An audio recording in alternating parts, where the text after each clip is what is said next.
We've got some new perspective tonight on a devastating crash that took the lives of two high school students.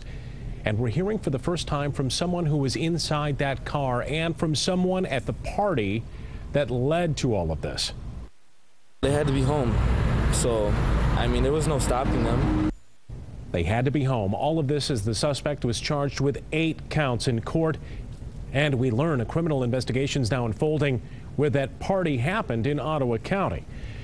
A lot going on with this story. 24-hour News 8's Leon Hendricks was at the scene of the crash Sunday morning. He's live tonight at St. Mary's Hospital, where one of those teens continues to recover. Leon? Brian, good evening. It's been a difficult 3 days for everyone involved, especially those teens who were with the group at that party before this crash happened.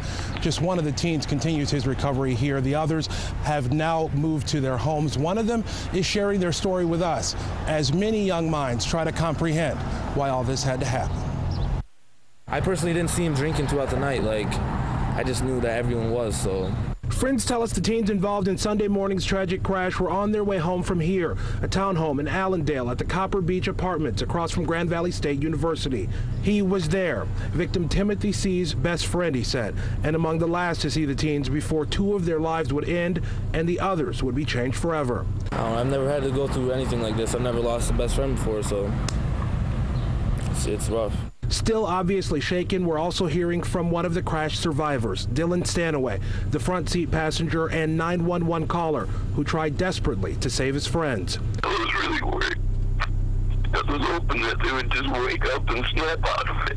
He wants people to know how Timothy and Krista were doing the moments before all of this. I wanted to know that they were happy until the second up, until the crash. He admits that everyone in the car that night had been drinking, but concern about Takunda Mavima's ability to drive was far from their minds. In the state that we all were in, we weren't really thinking about that. We just weren't thinking straight at all. Today, their classmate and friend was charged with 8 felonies related to injuries and death and driving drunk, and faces many years in prison if convicted. A big part of their grief is for him. I told him to stay the night with me. I wanted him to stay the night. You know, it would have been fun. It would have been a good time if we all just slept there. But they had to be home. They had to be home. So, I mean, there was no stopping them.